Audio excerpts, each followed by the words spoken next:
Hola, ahora Hola, sí, hola. ¿Me escuchas bien? ¿Me ves bien? sí, muy bien. Perfecto. Listo, Vamos. entonces, bueno, nuevamente, muchas gracias por estar aquí, por haber aceptado la invitación. Les estaba contando que vamos a hablar sobre la perspectiva católica y la perspectiva protestante de la justificación a propósito de un debate que usted tuvo hace algunas semanas con Carlos Veloz. Y para empezar, entonces, le quería preguntar primero cuáles son esas dos perspectivas, que nos aclare un poco para los que no estén tan familiarizados con el tema, cuál es la perspectiva protestante y la católica sobre la justificación. Bien. El asunto de la justificación es sumamente importante. El tema práctico más urgente a nivel personal para un cristiano es la cuestión de la salvación.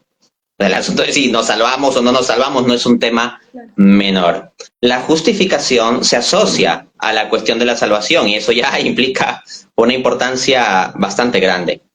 Pero adicionalmente a eso tenemos el hecho de que la visión protestante sobre la justificación resulta decisiva para ver si la reforma protestante es válida o no.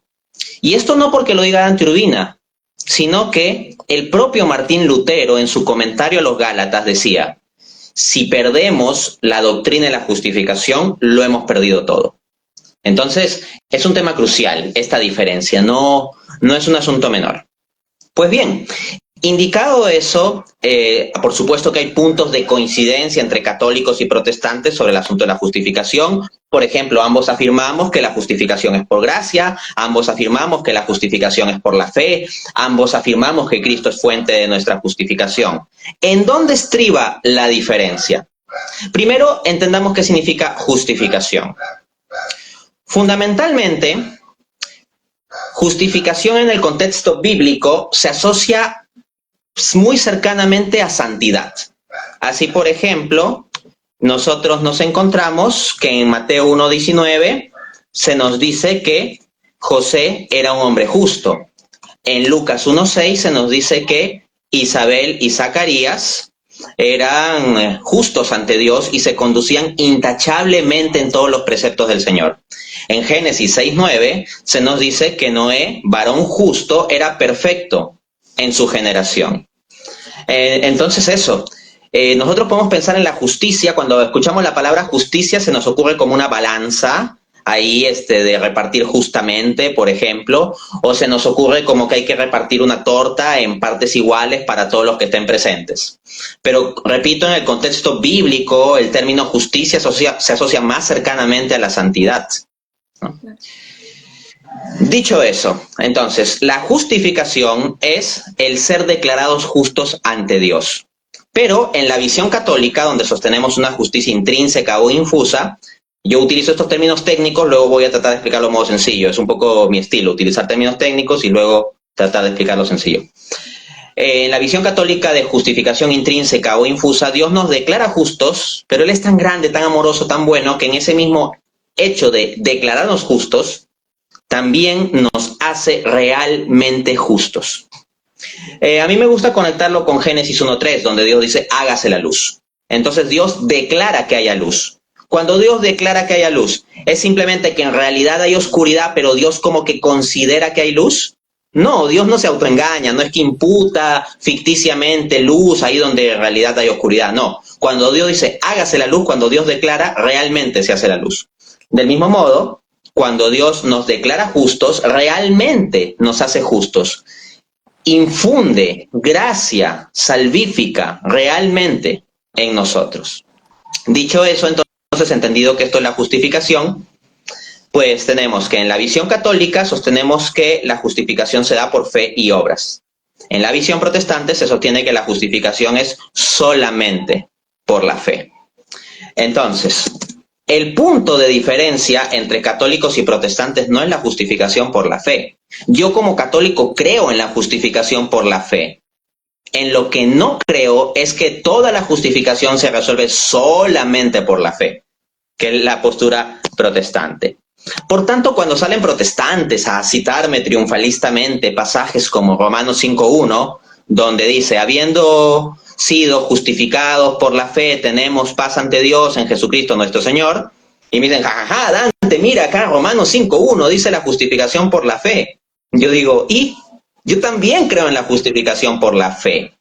Me pueden citar 4 millones de pasajes bíblicos que hablen de la justificación por la fe y no dañan en nada la postura católica, más bien la confirman, porque los católicos afirmamos la justificación por la fe. Pero lo que negamos es que la justificación sea solamente por la fe. Y en esto estamos muy bien acompañados porque la Biblia misma niega ello. Santiago 2:24 dice, vemos pues que el hombre es justificado por obras y no por fe solamente. El término solamente por la fe aparece una sola vez en la Biblia para decir que la justificación no es solamente por la fe. A mí me parecería muy problemático ser protestante desde esa perspectiva, porque los protestantes creen en la sola escritura, supuestamente, se guían solo de lo que dice la Biblia, y al mismo tiempo creen en la sola fide, la justificación solamente por la fe. Pero si nos ceñimos solo a lo que dice la Biblia, la única vez que la Biblia habla de solamente por la fe es para decir que la justificación no es solamente por la fe, y en consecuencia, bíblicamente, los católicos tenemos razón y se cae la reforma. Más aún cuando hay pasajes, y con esto cierro, que hablan directamente de justificación en términos de obras, como este Santiago 2:24 que acabo de citar, Santiago 2:21, Romanos 2:13 y otros más. Perfecto, muchísimas gracias. Creo que sí era importante esa aclaración para los que no estuvieran muy familiarizados con el tema antes de comenzar ya con las preguntas propiamente. Entonces, la primera pregunta es que en su debate sobre la justificación con Carlos Veloz, usted citaba a varios autores protestantes. Entonces, ¿por qué es útil citar a académicos protestantes en lugar de citar al magisterio católico al hablar con protestantes? Bien, sí, es una pregunta que se plantea porque por ahí han salido varios protestantes, la verdad ya con excusas un tanto, me parece sinceramente desesperadas. O sea, una cosa es lidiar con los argumentos, y eso se entiende, poner objeciones a los argumentos. Otro nivel de cosas de ya cuando comienzan a insultar o atacar a la persona, o cuando ya plantean un conjunto de ya no objeciones o contraargumentos, sino simplemente excusas que son tan jaladas de los pelos que ya sinceramente parecen desesperadas, ¿no? Y lo tengo que decir así, porque las cosas se deben decir como son. No estoy haciendo un ataque personal, estoy haciendo una calificación sobre el tipo de objeciones que a veces ponen. No una calificación sobre las personas, pero yo los actos, las objeciones, las situaciones, sí las puedo calificar y juzgar con juicio justo. Dicho eso, entonces han salido a rasgarse las vestiduras de decir, ¿cómo Dante se pone a citar académicos protestantes? Eso no se vale, ¿no? Como que no se vale, como que estuviera prohibido que Dante Urbina, católico, para defender alguna doctrina en debate, pudiera citar a algún académico protestante, ¿no? Por ejemplo, por ahí salía un filósofo a decir, oye, pero si Dante cita a N.T. Wright como gran referencia y gran autoridad en este tema de la justificación, ¿por qué no refiere, por ejemplo, al asunto que N.T. Wright no es católico y él no cree en el Papa, no cree en tal o cual dogma sobre la Virgen María, etcétera, etcétera? ¿Acaso ahí N.T. Wright no es una referencia? Pues bien, para empezar, en primer lugar, hay que informarse un poquito, tener un poquito de sentido de proporcionalidad. Los académicos tienen especializaciones. N.T. Wright no es un especialista en Mariología. N.T. Wright no es un especialista en la historia del papado. Ojo, y existen protestantes, académicos protestantes que se han especializado en Mariología o en asuntos de papado. Incluso existen académicos no cristianos que estudian históricamente algunas cuestiones de fe cristiana y son académicos reputados en su campo. Esto no significa necesariamente que uno tenga que creer todo lo que dicen los académicos. Los académicos son una referencia, no es que sean el magisterio infalible o algo por el estilo. Pero como digo, hay que tener un poquito de sentido de proporcionalidad también, porque si hablamos del caso concreto, por ejemplo, de N.T. Wright es reconocido como uno de los más relevantes académicos en el tema de la justificación. Ahora, en el tema del canon, por ejemplo, N.T. Wright no es de los más relevantes académicos. Si uno de verdad se toma las cosas de modo serio y ve cómo yo cito académicos en debates, en mi debate pasado sobre canon con el señor Néstor Díaz, lo pueden ver en mi canal de YouTube, debates sobre el canon del Antiguo Testamento, yo no cité a N.T. Wright. A quien insistentemente cité fue más al académico Lee Martin McDonald. ¿Por qué? Porque Lee Martin McDonald es el académico protestante más relevante en el asunto de la historia del canon. Entonces lo cito a él. Pero Lee Martin McDonald no es un académico que sea reconocido como de los más relevantes en el asunto de la justificación. En el asunto de la justificación, N.T. Wright sí es reconocido en eso. Entonces, por un sentido simplemente de entender las especializaciones académicas, que cualquier persona que participa del mundo académico, y yo trabajo en el mundo académico, hago publicaciones académicas, se entiende que se cita fundamentalmente a los académicos relevantes en el área de especialización relevante. Que N.T. Wright, este académico que cito, no crea todas las doctrinas católicas, ok.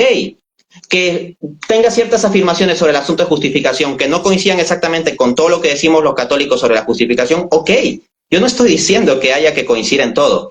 Lo único que estoy diciendo es que un académico del más alto nivel en esa área de especialización de la justificación realiza ciertos argumentos que son cercanos o a veces coincidentes con puntos que afirmamos los católicos, y que eso debería llamar a reflexión, y que es un elemento intelectual que vale la pena tomar en cuenta. Eso es trabajo intelectual, sea uno ateo, católico, budista, sea lo que sea, tomar a los autores más relevantes de un área de especialización y traer a colación sus opiniones a un debate intelectual, tiene todo el sentido del mundo.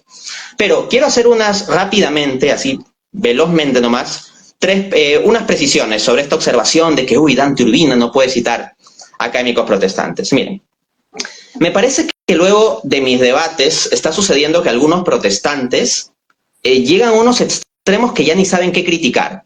Si yo cito magisterio en los debates, si cito magisterio, cito al Papa, cito los concilios católicos, etcétera, entonces me dicen, no importa, no nos importa ni un bledo tu magisterio, así que ni me vengas a citar magisterio.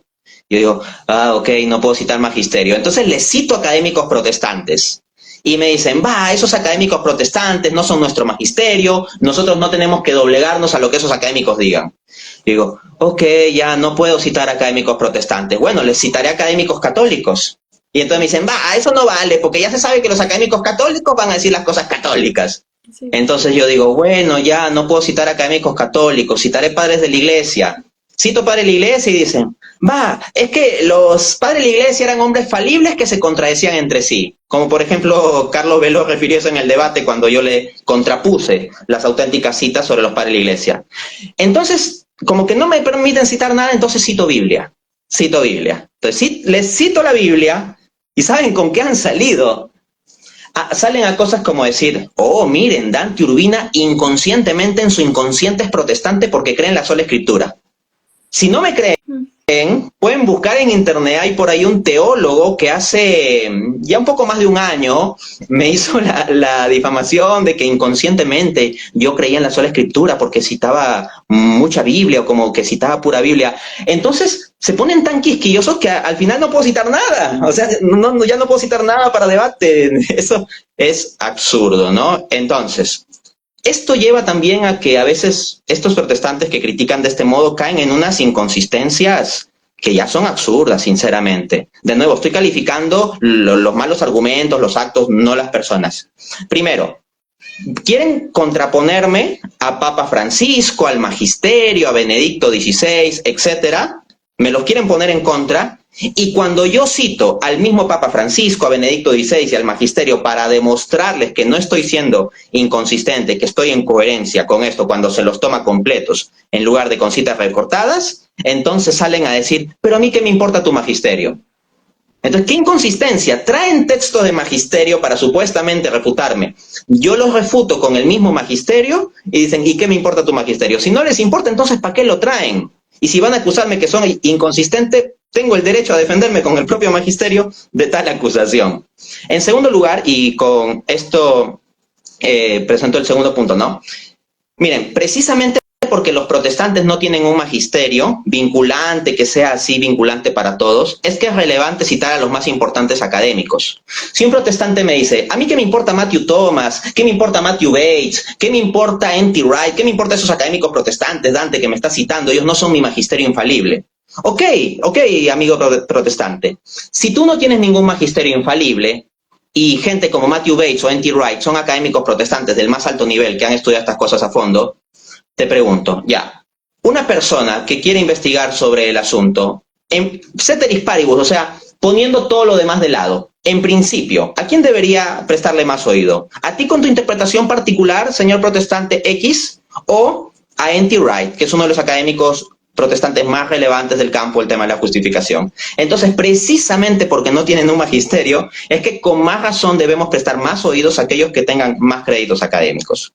Por último, he de decir que estos críticos caen en una falacia de falso dilema, porque ellos creen que porque yo cito tal o cual académico protestante estoy yendo en contra del magisterio o convirtiendo a ese académico en mi magisterio. Salen con esas acusaciones absurdas.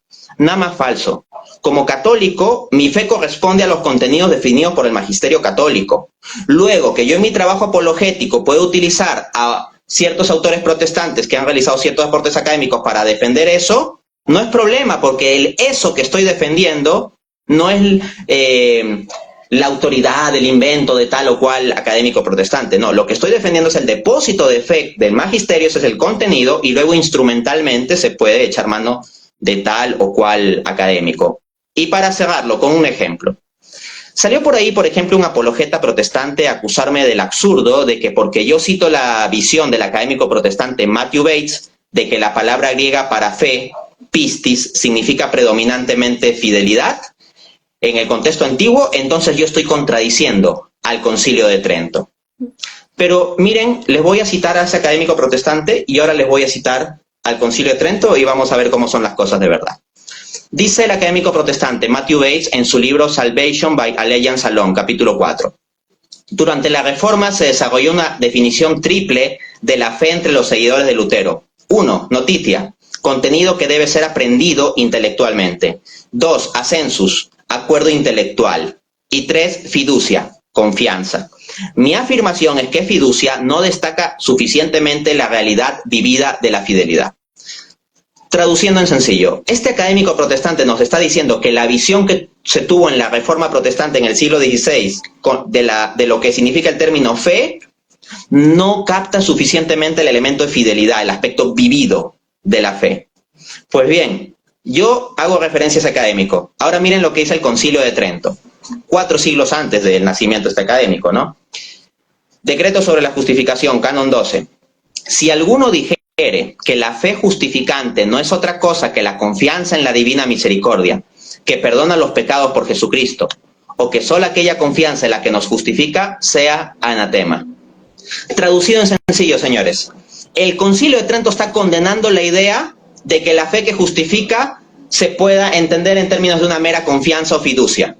¿Y qué decía el académico protestante que les dije? Que les cité hace un ratito, que la visión reformada en el siglo XVI estaba llevando la fe prácticamente ese término de fiducia y no entendía suficientemente el aspecto adicional de la fidelidad. En otras palabras, el Concilio de Trento está correctamente condenando la visión protestante sobre el asunto y está en consonancia, o lo iba a decir mal, este académico protestante del siglo XXI está en consonancia con lo que ya había dicho el Concilio de Trento en el siglo XVI. Claro, este académico protestante probablemente no lo haya hecho con esa intención, pero el hecho es que hay consonancia. Claro. Sí, es un poco como jugar con las fichas del campo de ellos, pues de su propio campo. Entonces, bueno, procedo a hacer la segunda pregunta que tenemos y es que por ahí se ha dicho que la defensa que usted hace de la doctrina de la justificación es contrahecha por las declaraciones de Monseñor Brian Farrell, el secretario del Consejo Pontificio para la Promoción de la Unidad de los Cristianos. Entonces, ¿usted qué nos podría decir al respecto? Ah, sí. Por ahí hay un teólogo, ¿no?, que salió a hacer la acusación de que, le dan un ultra requete pacatazo a Dante Urbina porque Monseñor Brian Farrell lo contradice a Dante Urbina, ¿no? Bueno, en primer lugar, me llama la atención, ¿no?, que personas que supuestamente se presentan como, pues, teólogos académicos y todo eso, pues, no sé, en terminologías como el ultrapacatazo o qué sé yo, ¿no? No sé en qué parte de los estudios académicos del respectivo instituto de teología se estudia sobre el ultrapacatazo como alguna categoría teológica tipificada, qué sé yo, ¿no? Fuera de esas ironías, vamos al contenido. Es muy sencillo. Monseñor Brian Farrell con sus declaraciones contradice lo que yo estoy sosteniendo, muy fácil de resolver. Leamos las declaraciones de Monseñor Brian Farrell.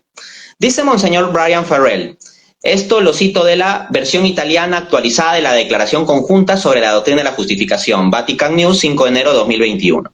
Abro cita.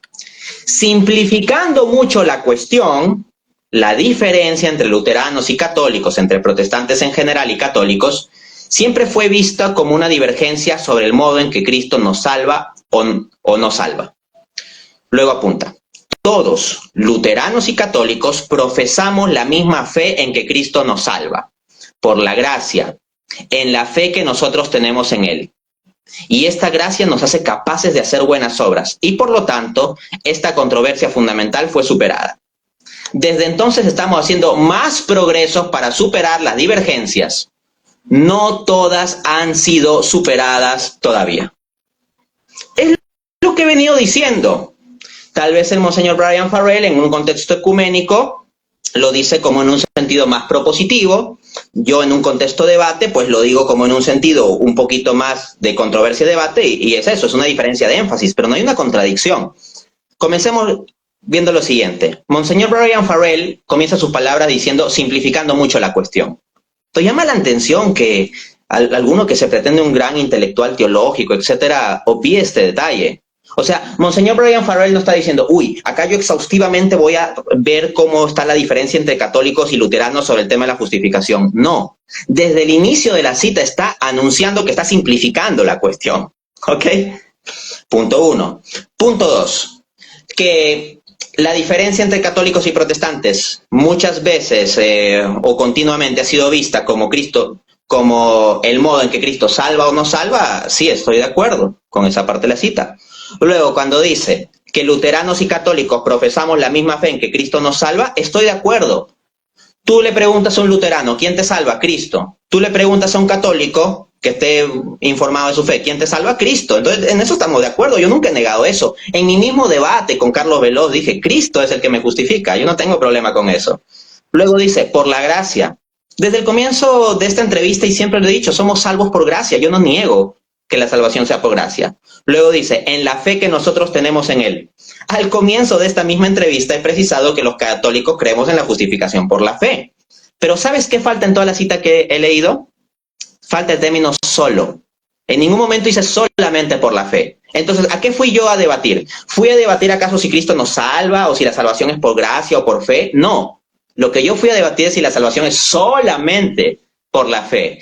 Y Monseñor Brian Farrell en ninguna parte de la cita dice que ese asunto de solamente por la fe es un punto de acuerdo.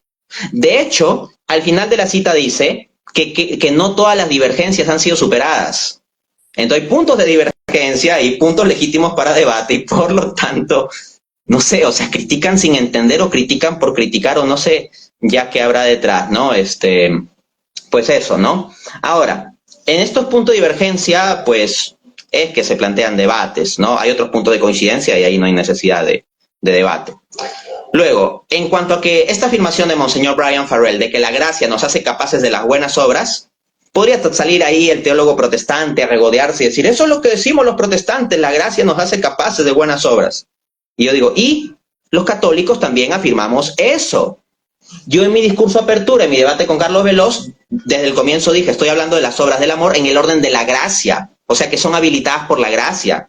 El Concilio de Trento, en el canon 1 del decreto sobre la justificación, dice que las obras hechas sin la gracia de Cristo no justifican. Y asimismo en el canon 32 dice, cito, el hombre, luego apunta, justificado por las buenas obras que hace con la gracia de Dios. Entonces, no hay ninguna parte de la cita de Monseñor Brian Farrell que, lleva una contradicción abierta con alguna cosa que yo haya afirmado. Lo que hay es una diferencia de énfasis, simplemente. Eso. Muy bien. Y de hecho, pues ahora pues hablando, entendiendo que que él es el secretario del Consejo Pontificio para la Promoción de la Unidad de los Cristianos, solamente quiero hacer un apunte un poco salida del tema, y es que hace poco pues estaba hablando sobre el ecumenismo y precisamente dentro de lo que encontré en mi investigación fue con un video suyo en el que usted explicaba eh, que nosotros no podemos ceder en nuestra verdad, pues en la revelación católica, sino que lo que podemos negociar es como el tono o la forma en la que vamos a hablar con nuestros hermanos separados o con las personas de otras religiones. Pero debatir o precisamente pues hacer apologética no va para nada en contra de la unidad de los cristianos. De hecho, lo que Jesús buscaba, lo que él quería era la unidad de todos nosotros, y pues este tipo de debates, hacer apologética, es nada más que seguir como contribuyendo para que todos realmente creamos en lo mismo, que seamos una misma iglesia. Exacto, Entonces, exacto. Lo has captado muy bien. El debate es un medio para esto. Yo nunca digo que es el único medio, o yo no soy tan ingenuo como para creer que los solos argumentos a nivel de debate son lo que convierten de por sí a la persona. No, sirven como una ocasión o como una causa instrumental, pero la causa formal va a ser la moción del Espíritu Santo. La apologética no se reduce al debate, está también la oración. Y al mismo tiempo hay contextos. Un contexto es, por ejemplo, un acuerdo ecuménico, Monseñor Brian Farrell habla en ese contexto. Otra cosa es un debate. No es que las cosas se contradigan, pero va a haber una diferencia de tono, como dices, y una diferencia de énfasis. Por ejemplo, y con esto cierro esta pequeña digresión que me parece muy valioso esto que trae esa colación. Yo tengo amigos protestantes. Hay por ahí, por ejemplo, un filósofo por ahí que me acusaba como que, uy, yo solo puedo valorar a un protestante en la medida en que sea católico. A ver, entendamos, en primer lugar, o sea, a mis amigos protestantes, yo los valoro como personas, los quiero, los amo en Cristo, son mis hermanos en Cristo. Ahora bien, como yo los amo, voy a querer el mayor bien, porque como explica Aristóteles, amar es desear el bien del otro. Y si los amo más, voy a querer el mayor bien. Y si desde mi conciencia considero que en la fe católica está la plenitud de la verdad, voy a querer que vengan a la plenitud de la verdad. Pero eso no es porque no los ame y que recién voy a comenzar a amarlos si se hacen católicos. O como que fuera que lo único que me interesase. No, por amor yo quisiera el mayor bien para ellos y quisiera que fuesen católicos. Pero eso no significa, uno, que voy a dejar de amarlos si no se hacen católicos. De hecho, les comento que hay una persona que me escribió al privado, no voy a dar el nombre obviamente, y me decía que estaba dirimiendo entre si hacerse católico o ortodoxo. Y me decía algo como, bueno, pero incluso si me hiciese ortodoxo, seguiría nuestra amistad, ¿no? Y yo le dije, incluso si te hicieses ateo, seguirías teniendo mi amistad. Entonces, yo soy muy excluyente y muy duro con la cuestión de la verdad. O sea, 1 más 1 es 2, punto. No me vengas con que es 3. No me vengan con tonterías de que es 4, 16, -8. Eso no lo acepto. Pero procuro ser incluyente con la cuestión del amor y no dejar a nadie fuera de mi oración y no dejar a nadie fuera del amor que Cristo ha puesto en mi corazón. O sea, inclusive a los enemigos, inclusive a los que no creen como yo, a protestantes, ateos, budistas, tenemos que tener amor por todos. En ese contexto, pues hay situaciones de debate donde uno va a tener que ir en una lógica de debate y un lenguaje de debate. Pero no piensen que cuando yo recibo amigos protestantes en mi casa, porque he tenido reuniones con amigos protestantes, yo le digo, ya, tú vas a hablar tanto tiempo y yo apunto todo y te refuto todo lo que has dicho y te voy a dar pacatazo y cosas así como los términos que usan raros hoy en día. No, nos sentamos a comer, conversamos nuestras cosas, nos reímos, hablamos también de nuestras diferencias doctrinales y todo eso, pero se hace en un ámbito como se habla en una cena con amigos, distinto a un contexto de debate. Pero un debate es un debate, porque hay quienes me quieren poner así como que, o sea, Dante Urbina es como un monstruo que a todo el mundo lo trata como si fuese debate y no, no es así tampoco. claro, no, yo también pues tengo personalmente muchos, incluso familiares muy cercanos protestantes, pues muchos amigos ateos, pero sí es entender algo que nos dice el Papa Benedicto XVI en el libro Padres de la Iglesia cuando habla sobre San Justino Mártir, y es que la apologética no tiene solamente una dimensión defensiva, que yo solamente tengo que hablar, que hacer apologética cuando me están atacando, entonces me tengo que defender, sino que también desde el principio ha tenido esa dimensión misionera, o sea, de llevar a Cristo a los demás a partir de la razón para los que necesiten esos argumentos. Entonces, Eso. yo creo que ya sigamos a la tercera pregunta, que es respecto del caso del buen ladrón al que suelen apelar los protestantes para decir que se salvó por la sola fe. Usted ha comentado que en realidad el buen ladrón sí habría hecho obras como defender a Cristo, siendo en cierto modo el primer apologeta, y también llevó su sufrimiento con paciencia. Entonces, ¿usted qué respondería a aquellos que dicen que esas no cuentan como obras o que identificar tales como obras no tendría ningún precedente en la tradición católica y que solamente sería su interpretación privada? Sí, sí, también salen esas líneas de objeción, ¿no? En los debates sobre la justificación por la sola fe es clásico, o sea, es clásico que te traigan el caso del buen ladrón.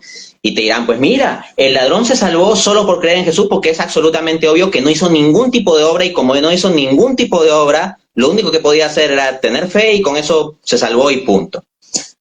A ver, pero la premisa implícita o explícita de este razonamiento protestante, que el buen ladrón no hizo ningún tipo de obra, ¿se sostiene bíblicamente?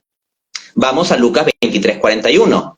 Dice, el buen ladrón dice, nosotros padecemos con justicia porque recibimos lo que merecemos, pero este, refiriéndose a Cristo, ningún mal ha hecho. Entonces, ahí tenemos pues las obras a las que hace referencia, ¿no? Y que salen de lo que yo he argumentado en su momento. El buen ladrón hizo, en primer lugar, la obra de defender a Cristo. O sea, en cierto modo fue el primer apologista. Qué maravilloso. Yo creo que nos deja una buena lección a los que hacemos apologética. O sea, que en cierto modo el buen ladrón haya sido el primer apologista. Porque si de verdad hacemos apologética con espiritualidad y siendo conscientes de quiénes somos y de quién es Dios, pues nos tenemos que sentir muy pequeños, por no decir hasta miserables, en medio de eso, ¿no? Yo veo mi miseria todos los días, pero felizmente, como dice el filósofo Blaise Pascal, también veo la misericordia de Dios. Decía el filósofo católico Blaise Pascal que si el hombre solo ve la misericordia de Dios y no ve su miseria, termina cayendo en una relajación moral, como que Dios perdona todo y yo estoy bien y todo está bien, etcétera.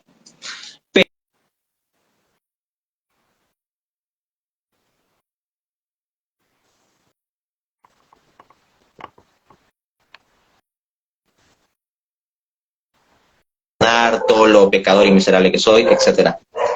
Entonces, bueno, por la gracia de Dios tengo ocasión de poder ver mi miseria y su misericordia.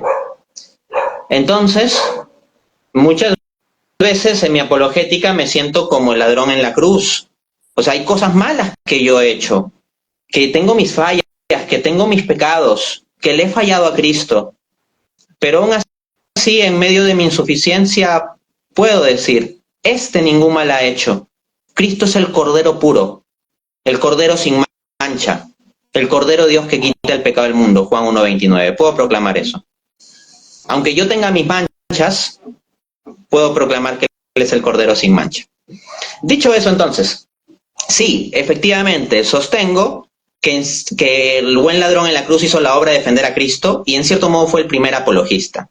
Ahora, por ahí salió un apologeta protestante a decir, ¿cómo se le va a ocurrir a Dante Urbina decir que hacer apologética es una obra? Yo no sabía que hacer apologética es una obra.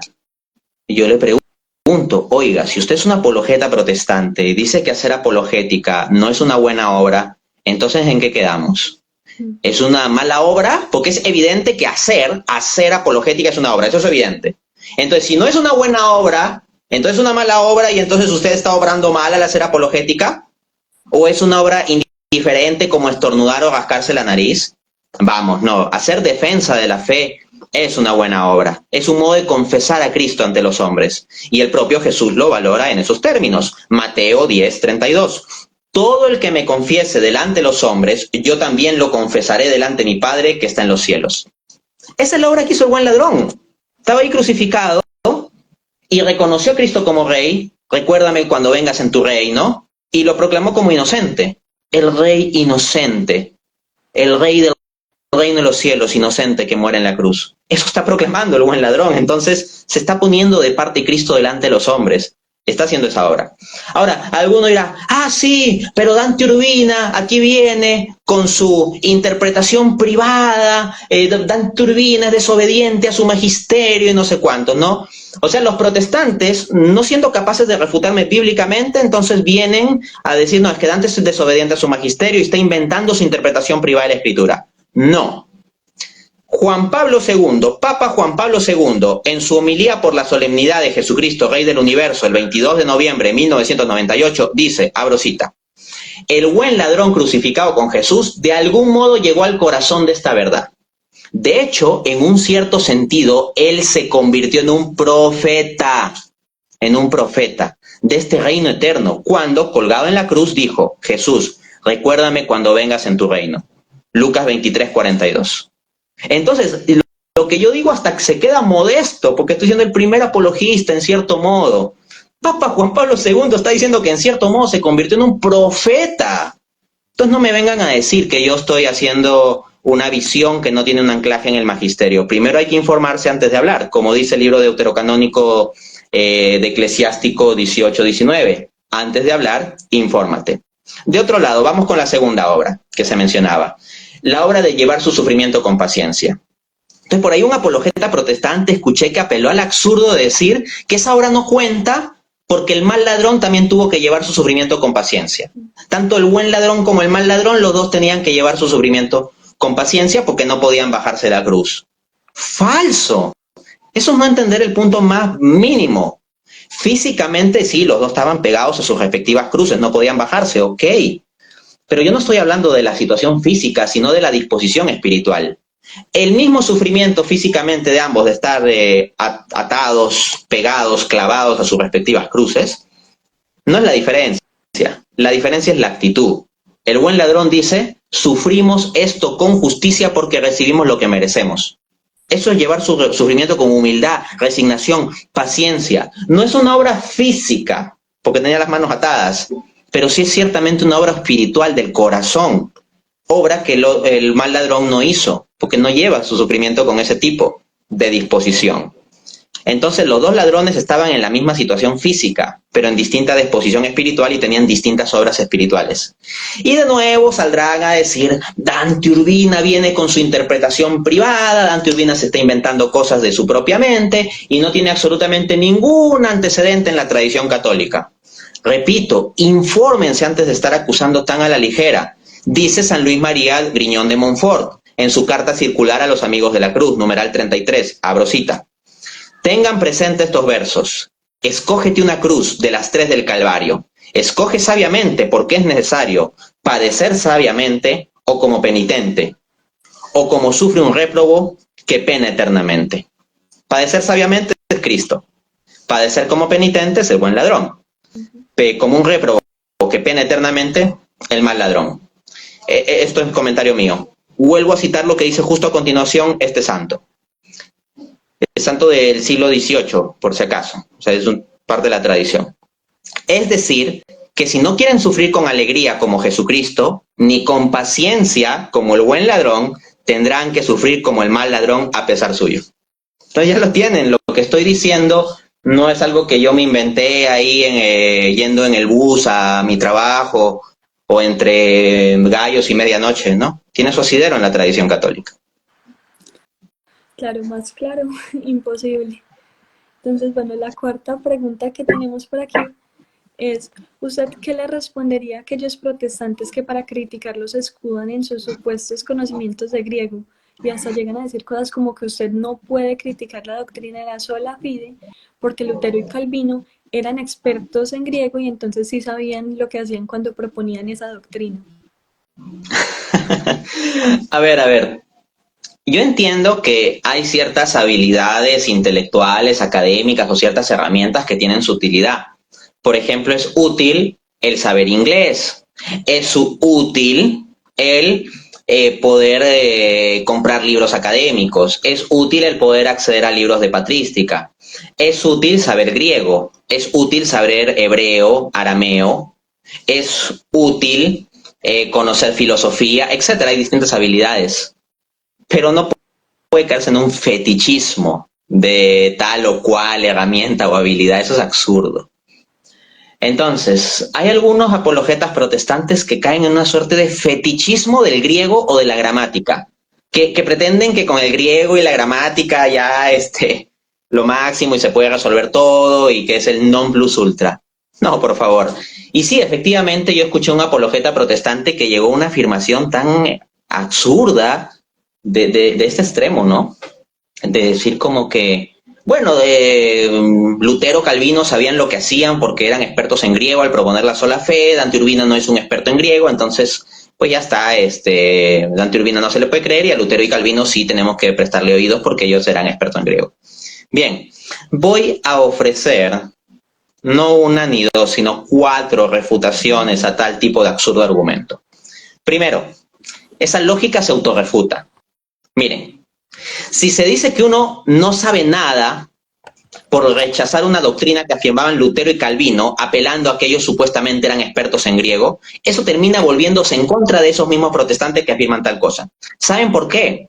Porque Lutero y Calvino afirmaban doctrinas que hoy en día varios protestantes rechazan. Inclusive ese tipo de protestantes o apologetas protestantes que hacen ese argumento malo. Les cito lo que dice Lutero. Martín Lutero, en su obra sobre el rebautismo, 1528, abro cita.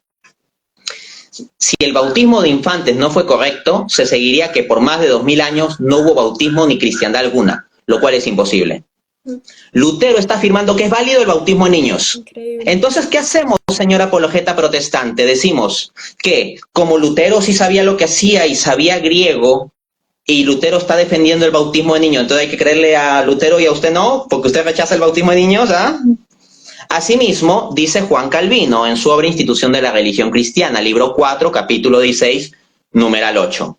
No se puede privar a los infantes del bautismo sin una abierta violación de la voluntad de Dios. Ese tipo de apologeta protestante que me hizo esa crítica que Lutero, Calvino saben el griego y Dante no, entonces hay que tomar en serio a Lutero, Calvino y a Dante no, rechaza el bautismo de niños. Pues bien, Calvino también afirma de forma muy fuerte el bautismo de niños. Entonces, según su lógica, se autorrefuta, porque habría que creer en el bautismo de niños que defendieron Lutero y Calvino y no en su rechazo al bautismo de niños. El segundo punto es que hay académicos protestantes conocedores de griego que de verdad han examinado a fondo el contexto y sostienen que Lutero y Calvino más bien malentendieron a Pablo sobre el asunto mismo de la justificación. Por ejemplo, el académico protestante Matthew Bates, PhD por la Universidad de Notre Dame, en su libro Salvation by Allegiance Alone, capítulo 5, dice, cito traduciendo desde el inglés. Entonces, a ver, ¿cuál es el punto de esta reciente discusión académica sobre la salvación en las cartas de Pablo? En corto, se afirma que 2 de las cartas más importantes de Pablo, Romanos y Gálatas, habían sido sistematizadas por los reformadores, tales como Martín Lutero, Juan Calvino y especialmente sus descendientes espirituales, como si Pablo hubiera estado tratando de enseñar a sus antiguas congregaciones cómo una persona viene a ser salvada, es decir, por fe y no por obras. Al llegar a esta conclusión, no obstante, los reformadores protestantes habían de hecho proyectado falsamente sus concepciones caricaturizadas de la enseñanza católica medieval, es decir, la enseñanza católica que demanda obras como una condición para la salvación, sobre el judaísmo antiguo. Fin de cita. Traducido en sencillo, ¿qué está diciendo este académico protestante? Que Lutero, Calvino y la generación subsiguiente que vino de ellos, en el contexto de la Reforma, cuando leían a Pablo y veían que Pablo hablaba en contra de las obras de la ley, no estaba hablando en contra de la visión católica o una visión tipo católica que incluye obras en la justificación, no. Contra lo que estaba hablando Pablo era contra las tendencias judaizantes del primer siglo. Entonces, este académico protestante nos está diciendo que Lutero y Calvino malinterpretaron a Pablo. Y este señor no es un ignorante griego, es alguien que se ha metido a hacer una investigación profundísima de cómo se utilizaba la palabra griega para fe, pistis, en el contexto del siglo I, ¿no? Vamos a la tercera respuesta. Miren, los ortodoxos también rechazan la sola fide, y entre ellos está el grueso de cristianos de habla griega. ¿Me van a decir entonces que el griego resuelve el asunto? O sea, si me vienen con el cuento de que, es que con el griego se demuestra que la sola fide es la doctrina verdadera y los católicos están equivocados. Oiga, usted puede tener todos los estudios de griego que le dé la gana, pero hay gente que habla el idioma griego. Los ortodoxos, por ejemplo, en gran parte tienen a cristianos de habla griega y rechazan la sola fide. Entonces, vamos, no me vengan a apelar como que el griego resuelve las cosas a favor de la sola fide. Dice, por ejemplo, el autor ortodoxo Robert Arakaki, en su artículo Responding to Pastor Jordan Cooper, en www.orthodoxbridge.com, abro cita. Traduzco desde el inglés. Lo que me llama la atención es que la doctrina protestante sola fide, como una novedad teológica inventada por Martín Lutero en los 1500, nunca fue parte del antiguo consenso patrístico. Al convertir la sola fe en un dogma y la línea teológica por la cual se valora la ortodoxia de otras tradiciones teológicas, el protestantismo se ha convertido en doctrinalmente cismático. Esto lo dice un autor ortodoxo. ¿Ok? Así que eso de que vienen a apelar, es que los ortodoxos sí son buenos y los católicos son unos garroteros, malvados, etcétera. Mire, este autor ortodoxo dice esta frase fuerte sobre la innovación teológica que es la sola fide. Pero alguno tal vez me dirá, yo oye Dante, pero una cosa es los que hablan griego hoy en día, que está muy separado de la época neotestamentaria. Sí, pero ahí les viene otro problema, que los padres de la iglesia de habla griega, que hablaron el griego koiné, que fueron de generaciones subsiguientes a los apóstoles, que estuvieron más cerca de ese contexto cultural, hablando griego, rechazan la sola fe. Por ejemplo, San Juan Crisóstomo, de habla griega, en sus homilías sobre el Evangelio de Juan, y este es mi cuarto punto, en la homilía 31, dice, cito, no afirmamos que la sola fe es suficiente para la salvación. Asimismo, en su homilía sobre la segunda epístola a los Corintios, homilía 2, dice, cito, no solo por creer viene tu salvación, sino también a través del sufrimiento y la perseverancia. Entonces, no es la sola fe, sino también hay otros medios en adición como el sufrimiento y la perseverancia. En consecuencia, este padre de la iglesia de habla griega, cercano a tiempos apostólicos, rechazó también la sola fide. Perfecto. Dice entonces, la quinta pregunta que tenemos es, ¿usted cómo respondería al argumento gramatical que usan ciertos protestantes para intentar probar la doctrina de la sola fide diciendo que en Efesios 2:8 la frase por medio de la fe es la única que modifica la frase verbal sois salvos? Así que como es el único mediador, se sigue que gramatical y sintácticamente la salvación sería solo por fe.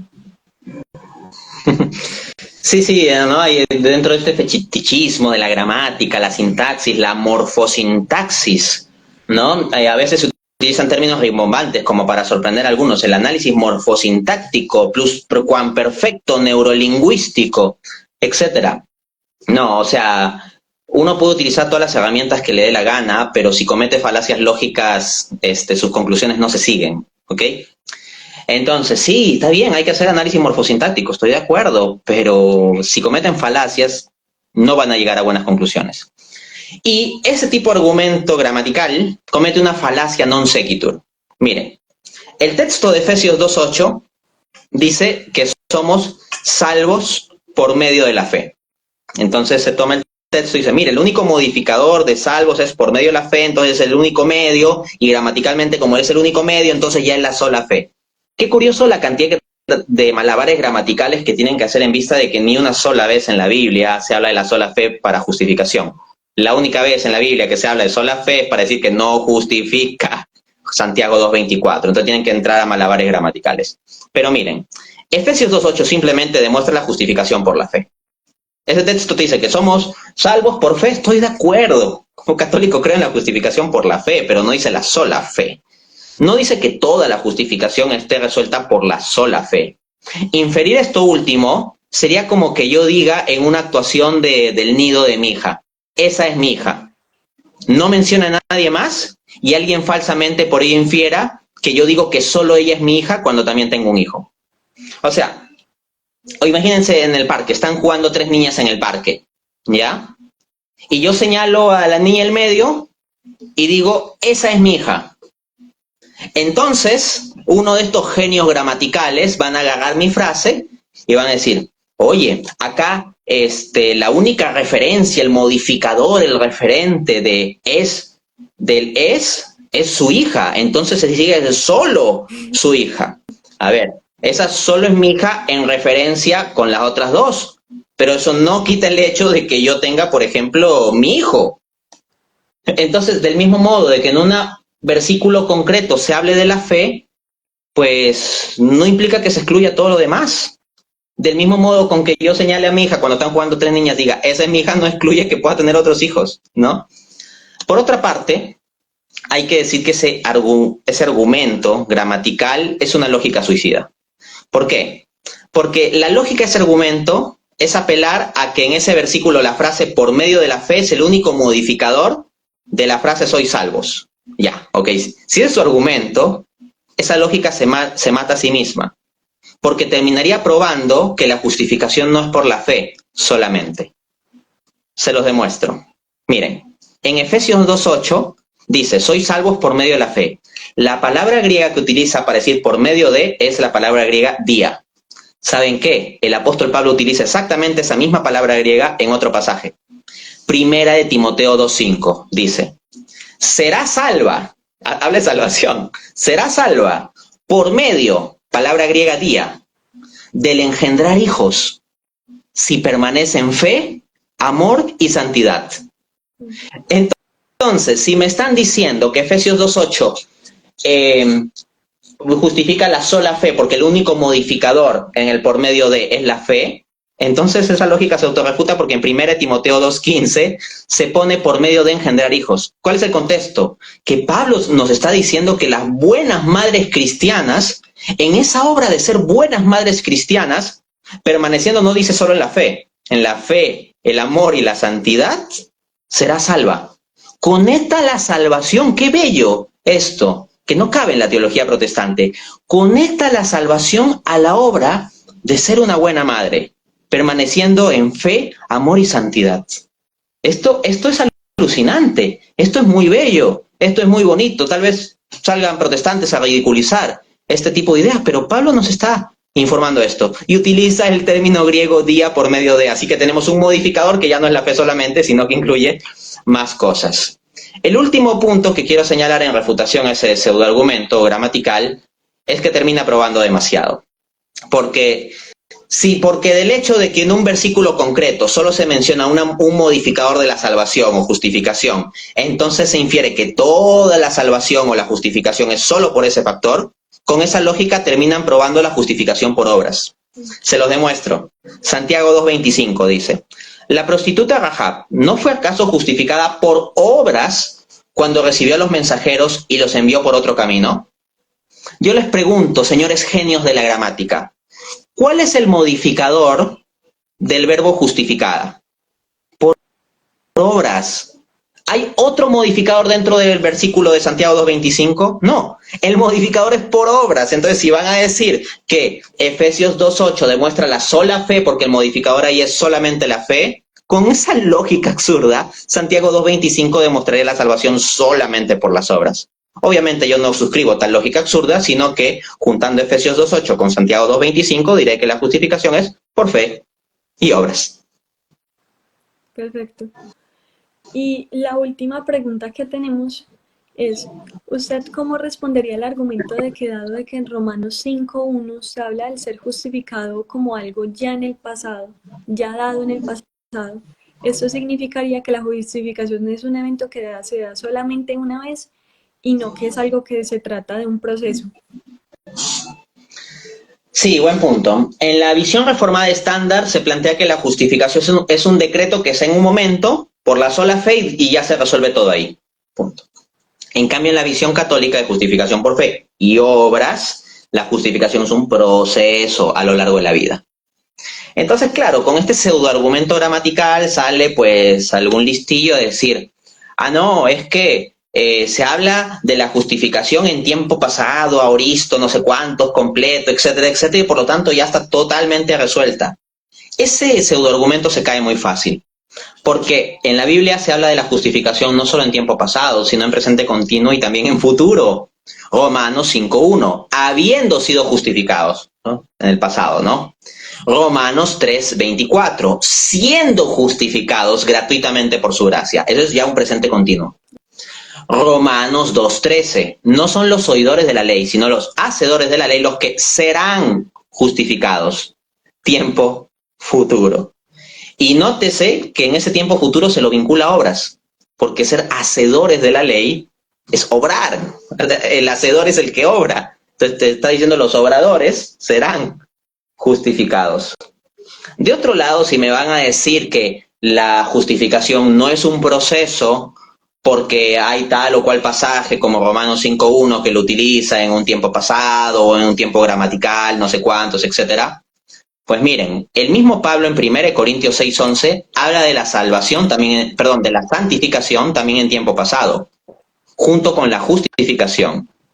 Dice en 1 Corintios 6.11, ya han sido santificados, ya han sido justificados. Les explico. Si van a utilizar que porque un término se usa en tiempo pasado para decir que ya no es un proceso y que es un evento en un solo momento, los protestantes tendrían que decir entonces que no solo la justificación, sino también la santificación, porque en este pasaje se lo utiliza así gramaticalmente en un pasado, la santificación sería algo ya resuelto en un solo momento. Pero resulta que la visión protestante es que la santificación sí es un proceso. Entonces no pueden ser inconsistentes y por lo tanto se les cae su pseudo argumento gramatical. Cierro diciendo, este es un poco mi estilo, mi forma. Yo soy muy duro con las ideas, pero procuro no meterme, ¿no?, con lo que son las personas. Sí, puedo criticar ciertos actos y actitudes de las personas y cuando caen en ciertos extremos puedo señalar eso también. Y uno puede usar el recurso a la ironía y todo eso, ¿no? Pero el insulto, la calificación personal, el ataque grosero, yo procuro no hacerlo. Digo procuro porque uno también puede fallar o puede fallar sin darse cuenta, ¿no? Pero en lo posible trato de no llegar a esos extremos, aunque otros sí realicen esos ataques conmigo. Claro, claro, pero como usted también nos decía en otros videos, es como, es la cruz que nos toca cargar a nosotros, pues, por hacer esta labor, sobre todo usted. Sí, gracias. Yo tomo mucho como referencia al apóstol Pablo, mucho. Y bueno, la Biblia me lo manda, 1 Corintios 11.1, imítenme a mí, así como yo soy imitador de Cristo, dice Pablo. Y ojo, Pablo recibía ataques, muchos ataques. Y si ustedes leen la carta de Pablo, no es que Pablo decía, ay, sí, yo pobrecito, sí, pues cargo con estos ataques y me cierro la boca y no digo nada, ¿no? O sea, Pablo alzaba su voz. Pero Pablo alzaba su voz no para atacar personalmente, pero sí tenía que decir las cosas claras. O sea, Pablo era alguien que hablaba fuerte y claro. No con odio, pero sí con fuerza. Claro. Yo pienso mucho también en San Atanasio, que pues que fue exiliado yo no sé cuántas veces y tuvo que sufrir tanto por defender la verdad y es una de las personas en las que se sostiene pues por las que se sostuvo y tenemos hoy pues la iglesia y la fe que tenemos hoy. Ese es un buen punto. Me gustan esos temas que traes a colación, ¿no? San Atanasio, a quien se le atribuye la frase, si el mundo está contra la verdad, pues yo estoy contra el mundo. Y dentro de ese mundo que se puso en contra de San Atanasio, hubo católicos incluso. E incluso hubo personas de la jerarquía católica que no defendieron a San Atanasio o que lo atacaron o desdeñaron, o permitieron injusticias para con él o le cometieron injusticias. Y San Atanasio tuvo que sufrir todo eso, ¿no? Entonces, hay que tener en cuenta también eso, o sea, que si uno quiere de verdad hacer una defensa de la fe católica, se va a encontrar con ataques o críticas no solo de parte de protestantes, te puedes encontrar con ataques y críticas que vienen de los mismos hermanos católicos. Y a mí me ha sucedido antes, me viene sucediendo y me seguirá sucediendo. Pero esto es parte de este camino. Y bueno, yo retomaría la frase de Montfort. Si hay que cargar una cruz, escoge sabiamente cómo la vas a cargar, con sabiduría como Jesús, como penitente como el buen ladrón, o con impaciencia y maldiciendo como el mal ladrón. Cada uno escoge. Claro, Bueno, de verdad, muchísimas gracias por habernos dado este rato en esta página, en Apologéticos. De verdad, para mí es un honor haber estado este rato con usted, pues que es uno de los grandes pues referentes que tenemos. Entonces, pues de verdad, muchísimas gracias. Te agradezco mucho la invitación y sobre todo agradezco que se quiera hacer una buena defensa de la fe. Eh, Porque yo veo que cuando tú traes comentarios adicionales, uno, tú no cedes en la verdad, no cedes en la doctrina, pero traes los elementos de espiritualidad, de caridad, de reflexión, de santidad, ¿no? Porque yo creo que hay unos males que hay que evitar. Hay algunos que son tan pan de azúcar que no ponen la verdad en claro cuando debe ponerse. Y es todo como, ay, amor y paz, y hay que agarrarnos de la manito y tomar el tecito juntos, qué bonito, no sé cuántos, etcétera, pero no defienden firme la verdad cuando ésta está siendo gravemente atacada. Pero hay otros que hacen su defensa fuerte la verdad, pero hacen unas miniaturas o utilizan unos calificativos, insultos, y digo también de parte católicos, hay católicos que caen en eso que no debe ser, ¿no? Entonces hay algunos que defienden la verdad sin caridad y hay unos que pretenden, ay, pura caridad sin defensa de la verdad. Entonces yo valoro mucho páginas como esta que buscan tener un buen enfoque de la apologética con caridad y con verdad. Gracias. Claro.